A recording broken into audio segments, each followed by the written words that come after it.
Where do we come from? What are we? Where are we going? Where do we come from? What are we? Where are we going?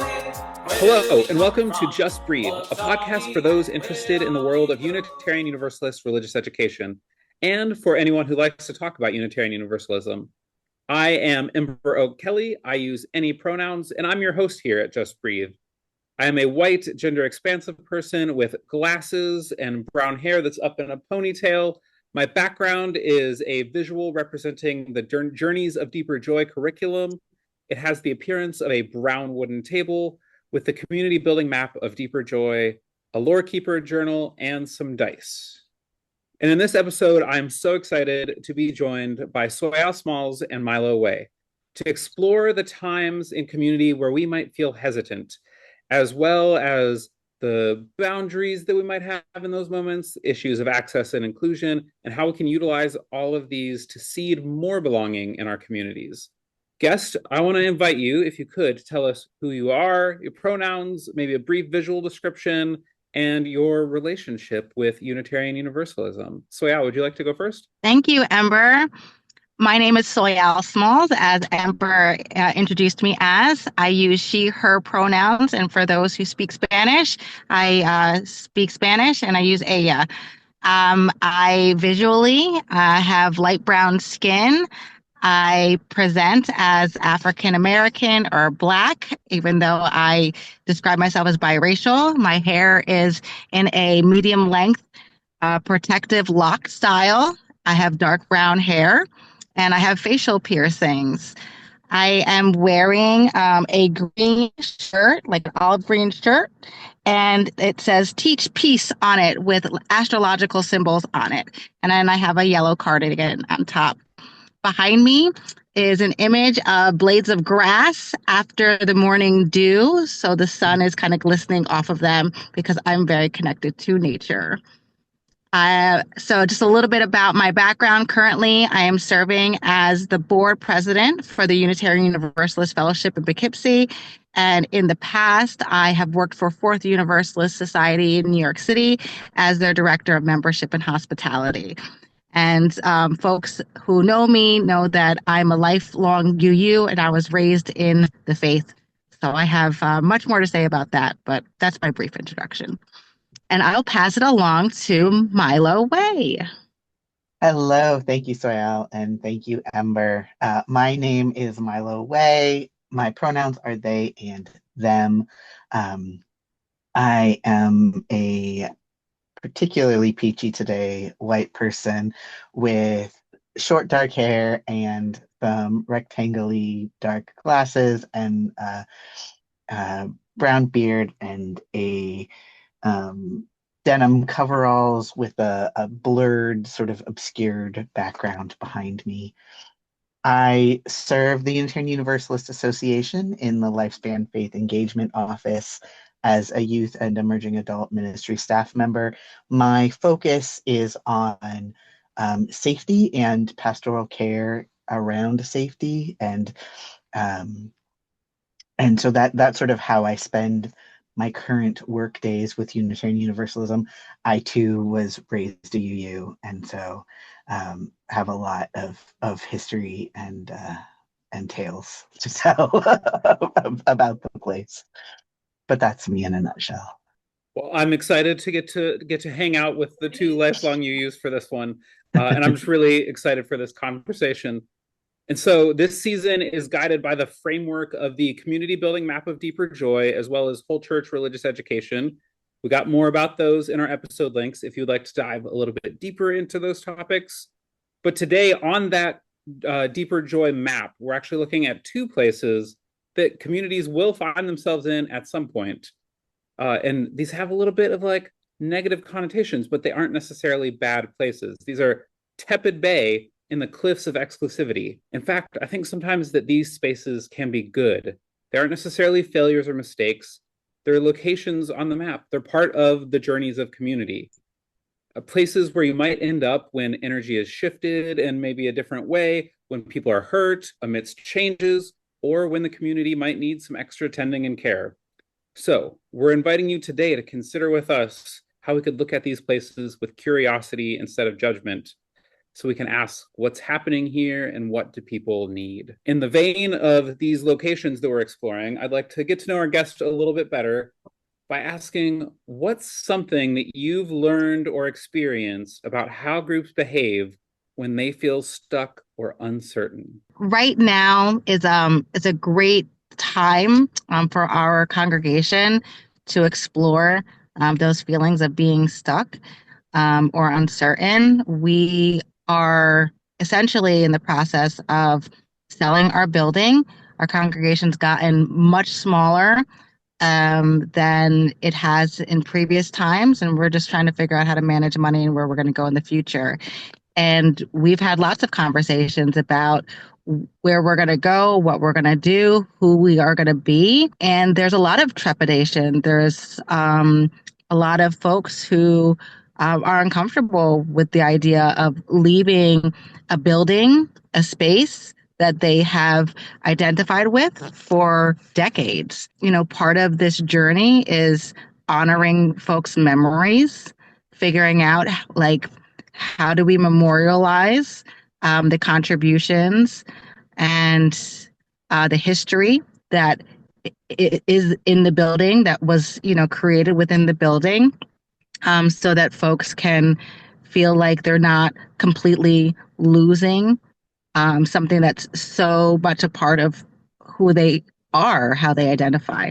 Yeah, this is a great space for us to talk about those feelings and conversation. Totally, totally. I think that's a powerful concept of that, like thinking about like a community that is together and it's actually like the thing around them that is shifting and changing, which is a really powerful thing. I'm thinking the first thing that comes to mind for me just generally is that um uh, Tuckman's 5 stages of team development that people may or may not be familiar with, but it's the like forming and storming and norming and performing and adjourning, you know, with the internal of the group. And there's something really powerful about all of those stages, and the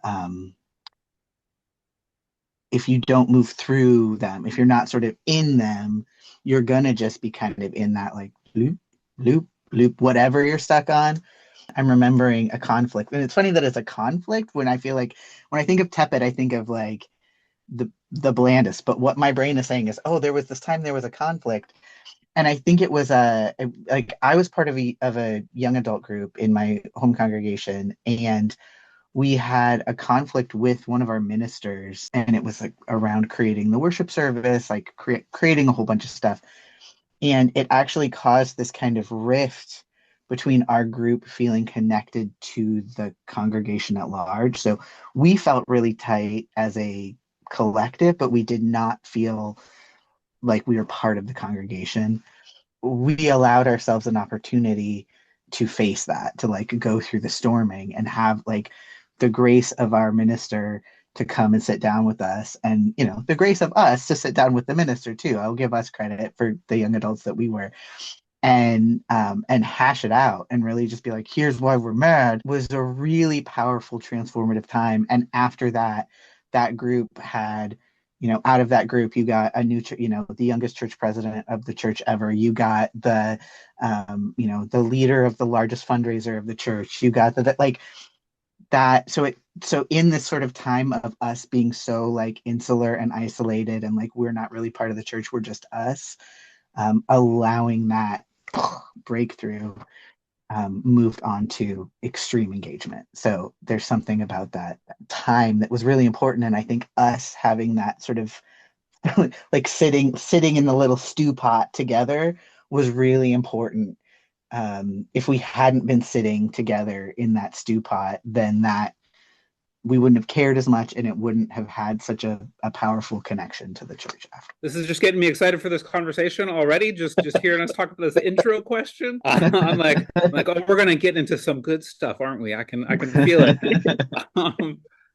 But now that we've had a little bit, that was a little bit heavier, talking about some heavy moments in our, you know, our experience of like how community can be a little bit rough around the edges. So let's do something a little bit more fun, a little bit more lighthearted, and with our spirit of the Deeper Joy role playing game, let's have a chance to role play. So we're approaching on our airship. We're headed to the tepid bay. We're headed to the cliffs of exclusivity, and we need to help our group out by making sure that we pack one tool to help support the groups in these spaces.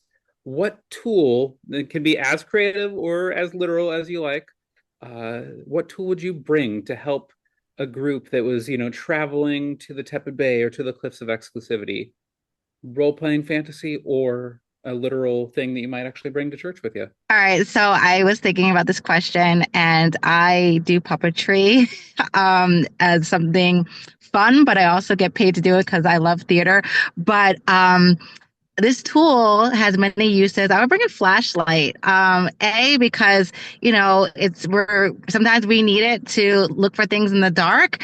I think that that's always helpful. Also, flashlights are kind of heavy, so it could be used to roll things around or knock things out. But me being a creative, artistic person who loves to play, we could definitely hang out and make shadow puppets and tell stories, and allow our minds to think outside the box and see what we would do with objects and how they transform with light. So it would be useful and entertaining. Oh, I love that. My little nerd heart is screaming at me that I would bring lembas bread. I would have like this like elven loaves of nutritionally dense food that's easy to carry and lasts.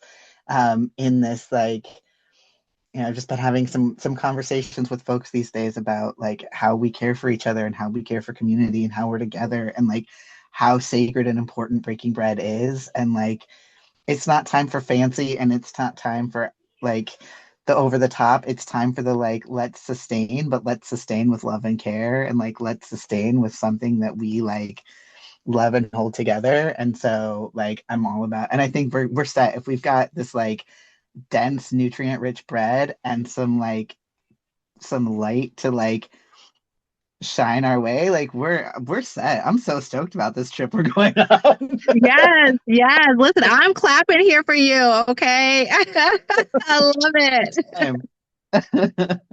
I just finished a book today, and I've been wondering, what book is going to call to me next? And Lord of the Rings might have just shot up. So thanks, Mylo, for that. You're welcome.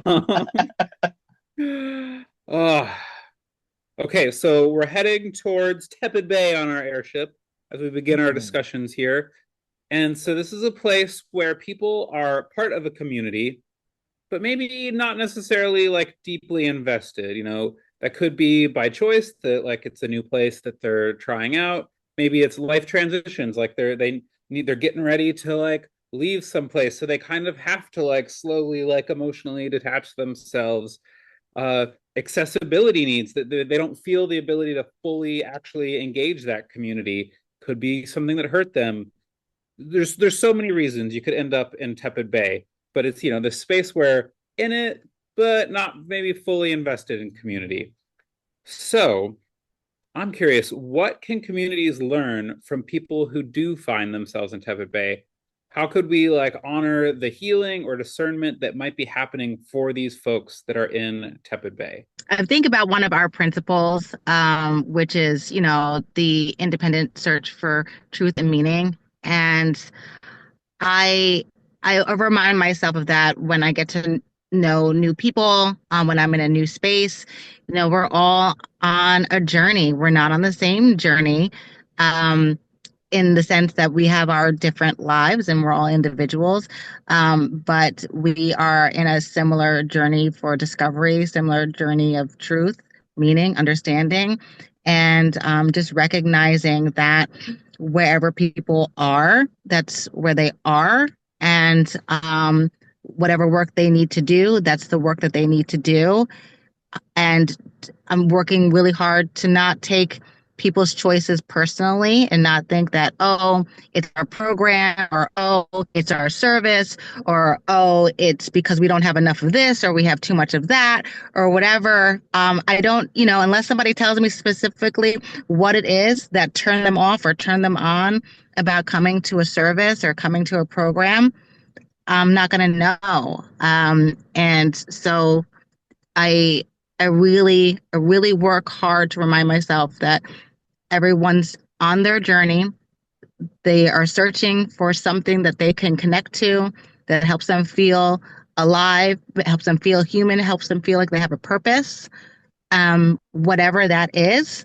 And I'm just hoping that maybe they might find it here in my congregation, but if they don't, I hope they find it. I can usher them along the way and, be a guiding light, be a goalpost if you will. But yeah, most of it is just reminding myself it's not me.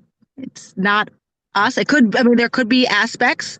Just like amening so much of what you just said, especially the like not taking it personally and not like um assigning to someone else their intention or their experience without them telling me. Like the number of years of my life that I've spent like trying to psychically divine what someone else is thinking and feeling, and like, okay, but how do I just fix it? And what do I need to, and how do I make this everything for everyone? And is just not good for any of us. Not good for any of us. So I love that just like framework of, yeah, I can create this space, and, sometimes it's nice to just like float in a bay. And like sometimes that's all it is it's like I do too much in the world, and like what I need from this community is a place where I can just like soak for a minute, and like I don't want to go deep, and like what a gift to offer that. I think like looking at the metaphor of the map of deeper joy, like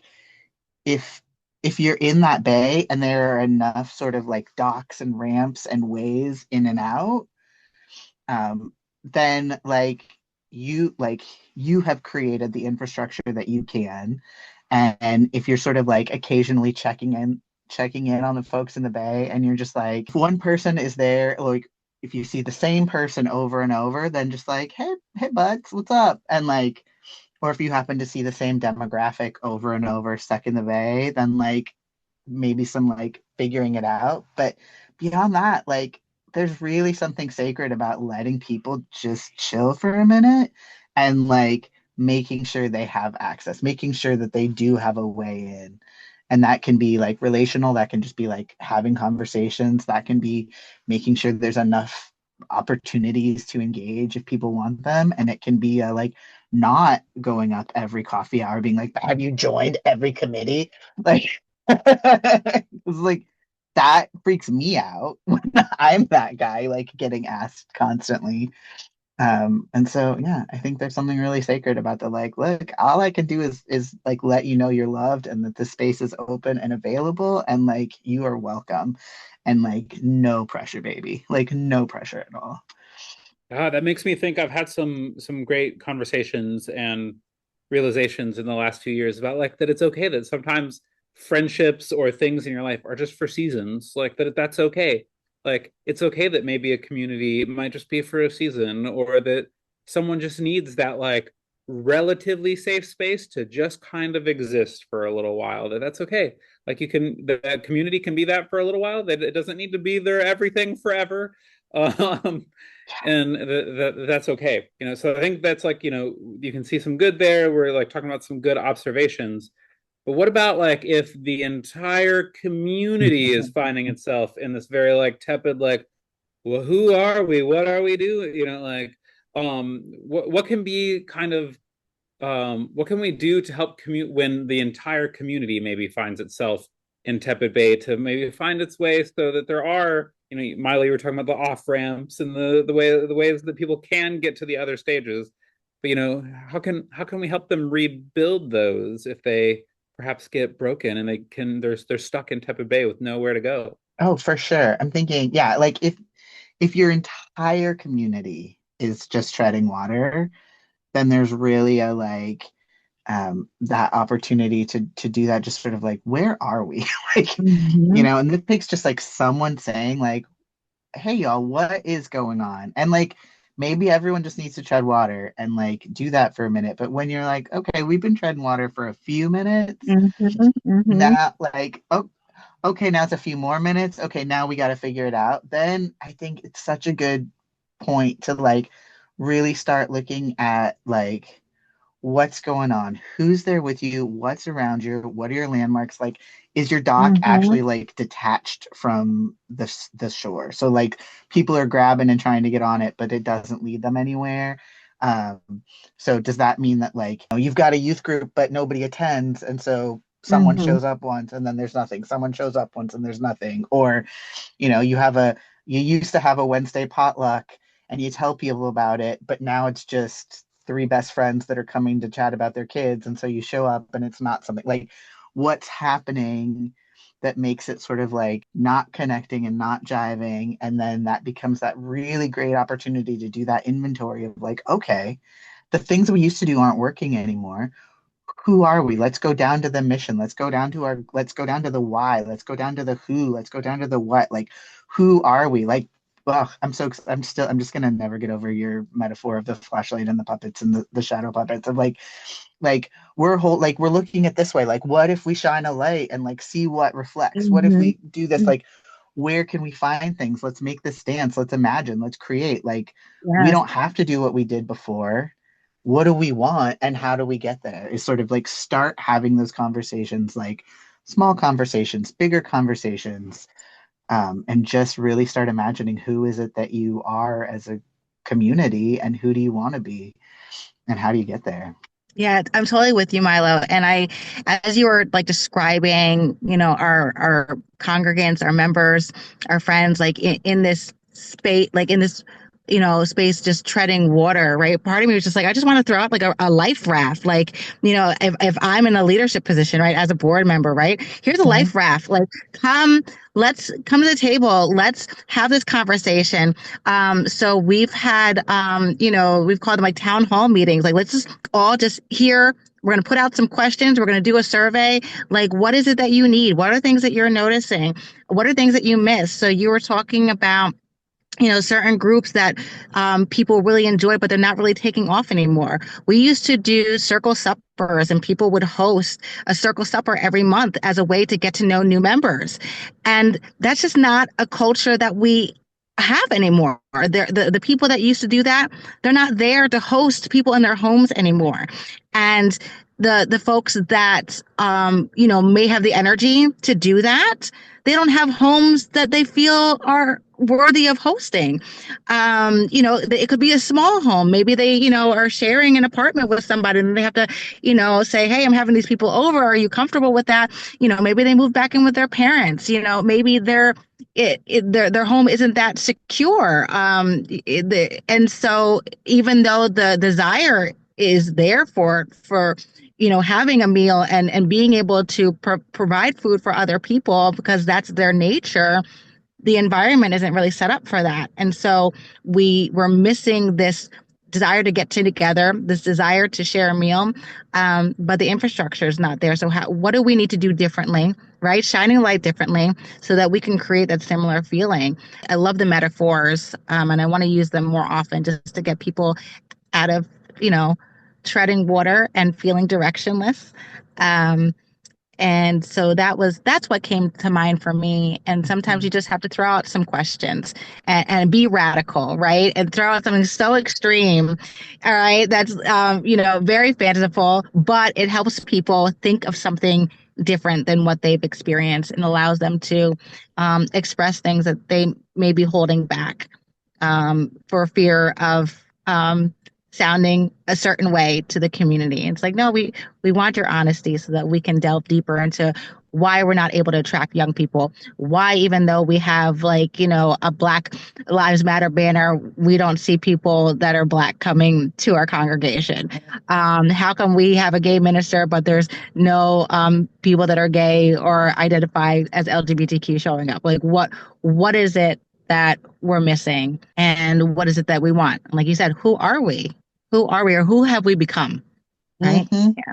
Yeah. Mhm. No, honesty can be such a powerful thing in realizing both in those senses of like addressing things that might be issues, but even also just like in thinking about capacity, like what are you actually capable of? Like what you were talking about with like the infrastructure, like, what is it that we can actually accomplish as a community? I think honesty is such an important thing, I think, in thinking about this. I'm going to turn us though to the cliffs of exclusivity. This is my fun balance I'm trying to weave in this episode by having to do two areas at once. But so with the cliffs of exclusivity, like this can be the case that perhaps the strong bonds have made it so that it's just a closed circle instead of something that people can feel free to join into. Maybe that's just from comfort from years. Maybe that's because of past things that happened. So it's like a sense of protection. Uh, but there can also be some ways that this exclusivity is actually a real uh, positive, even. And Priya Parker calls it generous exclusion. And thinking about like that sometimes we have to keep uh, some practices, some people with uh, behaviors that are harming our community. Sometimes we might need to like actually be like, hey, this is not a play. Like your behavior is not helping our community be safe and proper.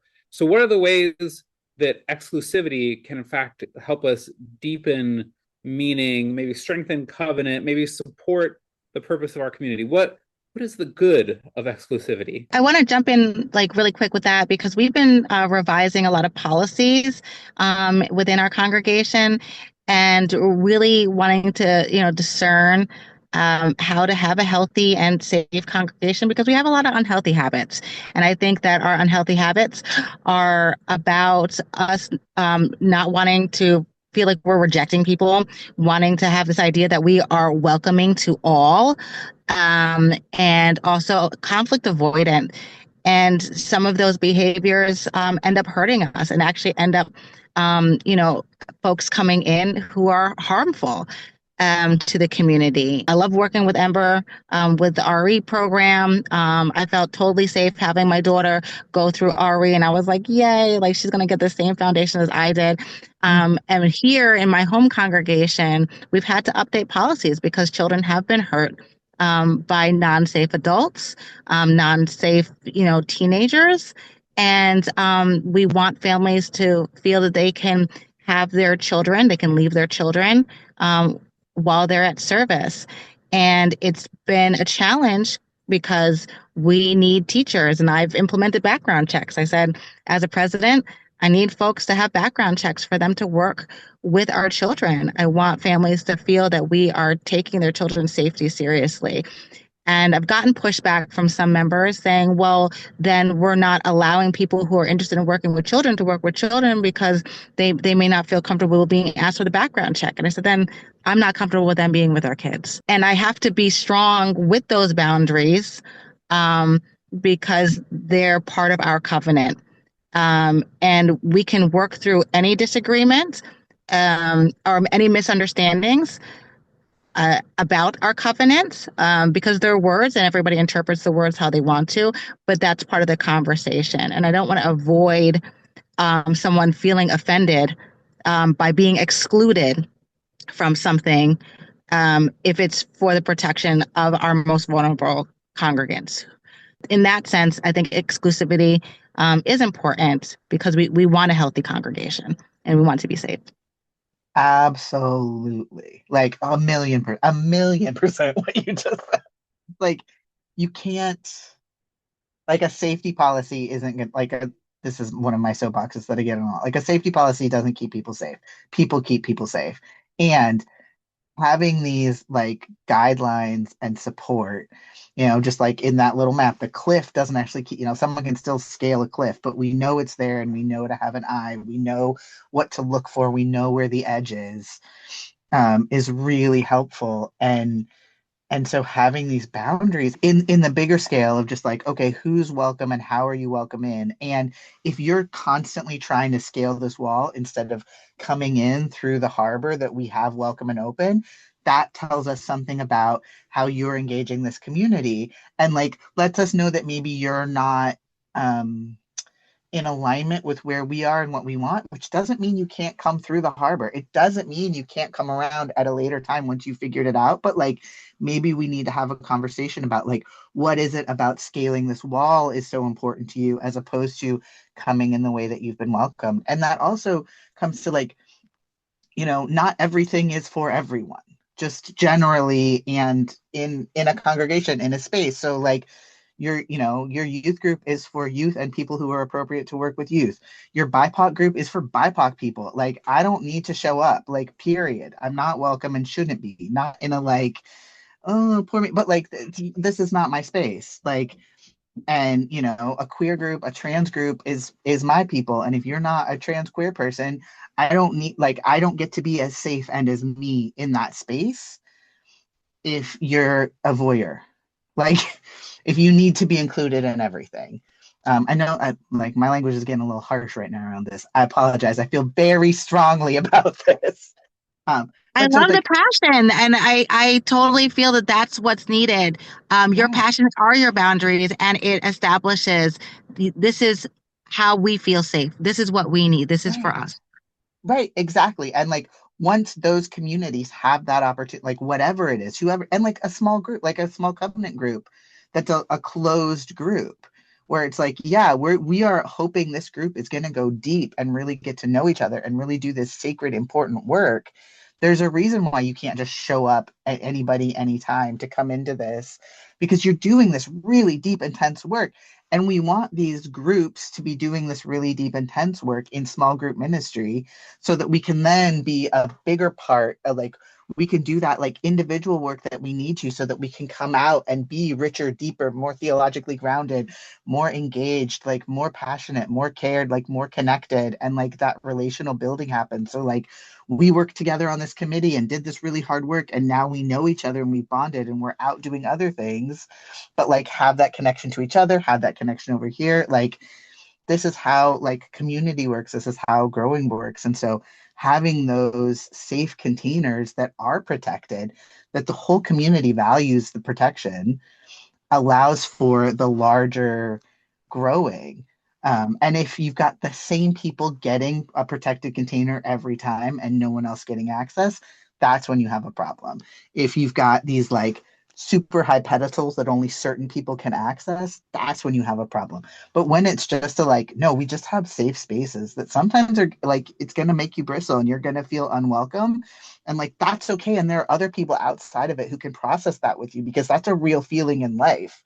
And like, it's all right to have a feeling and it's okay to process and go through it. And we're going to find the place that's right for you to be held. Feels like so like there's so much more potential in that than there is in just going like, well, okay, everyone can come to everything because I don't want someone to feel bad.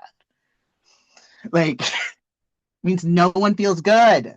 No one feels good if the goal is just no one feels bad. So, little rant. I feel strongly.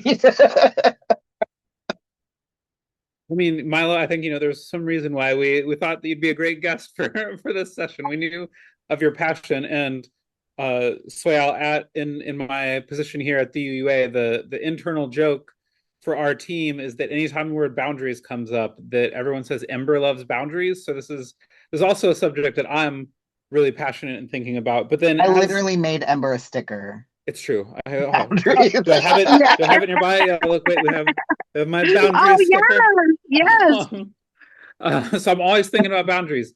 But it got me thinking, especially when like we were talking about like the containers, and we were talking about like is the person scaling the cliffs to try and become a volunteer, or are they coming in the normal ways? And I got thinking about the work that Soyal and I were doing when we were working together at Fourth Universalist, was trying to think about like membership and religious education, and thinking about like how we create those safe containers for people as they come into our communities.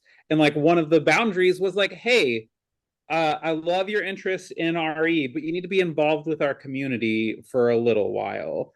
Like you actually like, and that's hard when you have like a bunch of tired volunteers, and you really need the fresh new volunteers to be like, we want you to have a healthy relationship with volunteering, actually. So like, we're gonna ask you to kind of wait to like dive into being part of every single group.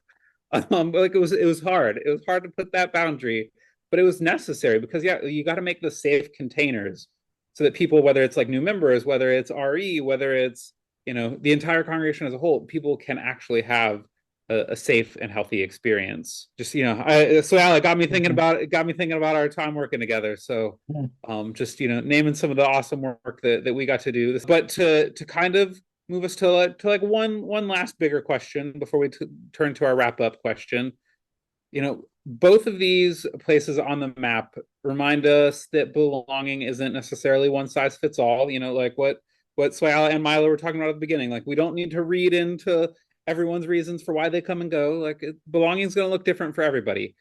And if we're looking at these through this whole church lens, where we can learn religious education in all facets of our experience as a congregation, what do these places reveal about how community is or isn't necessarily making rooms for different levels of participation? And how could we maybe use whole church RE practices that help think of the congregation as a whole space to help groups get more connected, and without necessarily making everybody be like, you have to belong in this certain way? So, like, the big question for us to wrap with, but like, how can we help make a space that isn't forcing people into one size fits all box, but is also making sure that people aren't feeling unable to connect with the community? I mean, one of the things Amber, that I comes to think that's mind, the question. Go ahead, Mylo. I was like, that's the question. right? Exactly. Like, solve this and you've solved everything. Yes, please. If you could solve all of the issues that religions throughout history have ever faced in the next 5 minutes, it would be really appreciated. No problem. One of the things that comes to mind right now is like, Soyal, when you were talking about just like having town hall meetings, like calling people together, and especially calling everyone to the table, like letting everyone have an opportunity to speak. And like, what is it that you need? How do you need, so it's like a town hall meeting is a really great way to do it. And not everyone has the same access to the microphone at the town hall. Not everyone has the same ability to speak. And so like, what are some other ways to share? Like, this is the like going to the small groups, letting the small groups process, like, what is it that you need? How do you need to engage? What is it here? What's it here? And like having ways to collect that information and being able to, as the people collecting that information, hold it so sacredly and tightly and also loosely and lightly. I mean, it's a huge ask of, our 10-hour a week DREs and our exhausted ministers and all of these people that we're asking to do all this, but this like coming with this place of like, this is all an opportunity for love and growth. And so this isn't a criticism of how you're doing things wrong. This is an invitation to grow. This is an opportunity to do even more. Like, I am invested and love this community enough that I'm coming to tell you what I need to love it more. Is not this place sucks and you're failing me and here's why. It's I love this place so much, I want to make it even stronger. And so my offerings of opportunities for growth are offerings to make this place that is so valuable and sacred and worthy even better. And so when we, the people hearing what can feel like criticisms of our really hard work, hear them as offerings of opportunities to grow and learn and do better and respond that way, then the folks that we are asking to tell us are going to be more inclined to be more honest and more deep and more sharing as this continues to go. So that's my invitation. I love it. I don't want to say anything. Like, when are you preaching, Mylo? I'm ready to go to your service.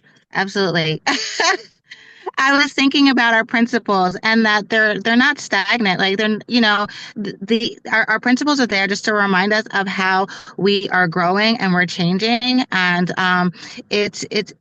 it's always in movement. It's always in flux.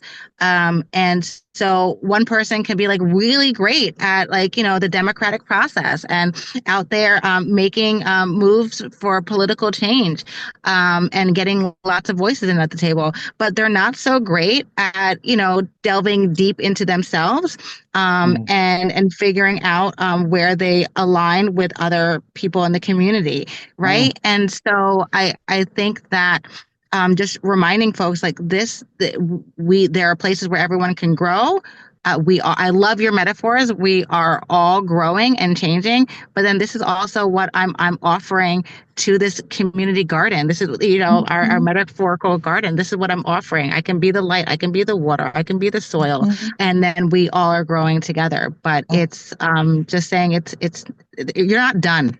We're not done. I wish that we, could have a special, I think I say this every podcast, but I wish we could have a full 3-hour conversation about this, because I'd love to just, keep diving into these topics with the both of you, because I love it. But instead, I have to bring our closing question. So for final bits of wisdom from our guests, what's one piece of wisdom that you hope that communities can carry with them when they might find themselves feeling stuck, feeling maybe too cautious or exclusive in a way that's harmful? What is a piece of wisdom that you want to pass along to carry with? I'm still thinking about the metaphors that we're playing with, and that sometimes, we find ourselves in a dark place, not because we're stuck there, but because we're on the edge of possibility. We're on the edge of a new opportunity. So we're about to burst through that soil. We're about to come out of winter. We're right on the edge of something amazing. And sometimes that can be really scary. Yeah, what Soyal said. All of this is an opportunity, and it's so, I'm a total stand for the map of deeper joy and the whole metaphor that brings and the potentials, and everything on the map is sacred. Every part of our community and of our experience is so deeply important, and all of it is everything and all of it is nothing. It's all it really is that deep. And also sometimes it is just a conversation, and holding that together, and letting yourself have a minute to just rest and soak, letting yourself put up your walls when you need to, is so healing and sacred and important. And checking in with yourself and your community, and okay, how long have our walls been up? How long have we been just soaking? Is it time to move on to the next thing? Is it time to having that just opportunity to allow yourself rest and allow yourself growth? And so just are we sitting under the ground because we're about to break through, and our roots are building and we're getting that nourishment and that sustaining? Or have we just buried ourselves, our heads in the sand, and we can't see? And so it really is this opportunity to just do a little bit of reflection, and okay, am I about to go, or am I avoiding? And sometimes you got to avoid, and sometimes you can't go, and all of those things. But have that opportunity for self-reflection, and let yourself be, and be gentler. We all just need to be a little gentler with each other these days. Ooh, baby, you are loved and you are love, and that is what matters right now. That sounds like a beautiful note for us to wrap up with. Thank you to my amazing guests for being with me today. For our listeners, we're available on all of your podcast streaming platforms, as well as YouTube if you want to see the video format. You can follow us on Instagram at Just Breathe Pod. Remember the 2 U's in the just. And spread the word about your favorite Unitarian Universalist podcast. And if you've somehow made it this far and Unitarian Universalism is new to you, you can learn more about Unitarian Universalism at uua.org. This was our 5th episode of our 5th season, and we're excited to continue exploring all of this together with you. Our next episode, we're going to be navigating our way through the forests of affirmation. Mystery, mystery, life is real and it's